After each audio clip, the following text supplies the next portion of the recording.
Moi, c'est Étienne. Étienne, je suis spécialiste des randonnées sur Gambier environ. Je suis là pour vous parler de Gambier. En un mot, je suis votre guide pour la visite. Voilà.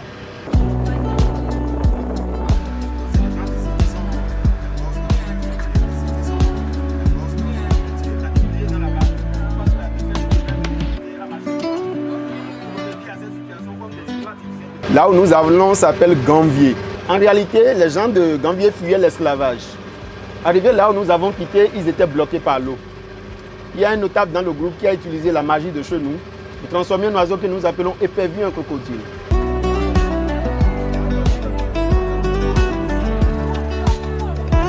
Du coup, ils se sont servis du dos du crocodile pour traverser l'eau. Arrivés à Gambier en 1717, ils ont trouvé une petite île sur laquelle ils étaient installés pour la première fois. Ils vivaient de la chasse, de l'agriculture, de l'élevage, etc. Maintenant, compte tenu de la population, l'île ne peut plus contenir toutes les habitations. Ils ont dû abandonner la première île et commencer par construire leur maison sur pilotis. Donc c'est comme ça que Gambier est revenu sur l'eau. La première île qui avait servi de l'habitation pour les villageois est devenue leur cimetière.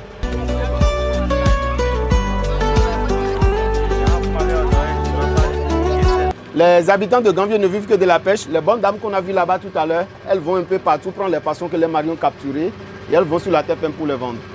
Donc il est interdit à un homme d'aller au marché et à une femme d'aller à la pêche. Chacun a son rôle.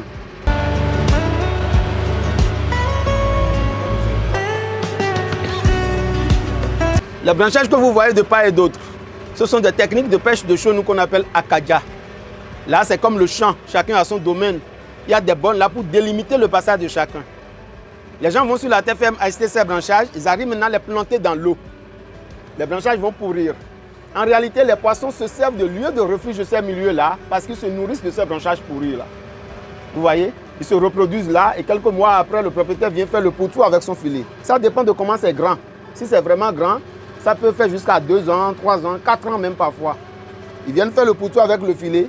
Ils ont des méthodes pour envoyer hors du filet toutes les branchages et à l'aide des nasses, ils enlèvent les poissons.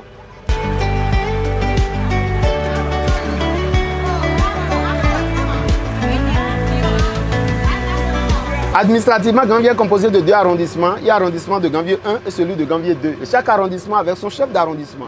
Gambier fait partie de la commune de Soava. Vous voyez, il y a 2 postes avancés de la police ici. Ils sont là pour faire des patrouilles. Chemin faisant, par exemple, nous, si on nous trouve sans notre facture, on peut nous interpeller.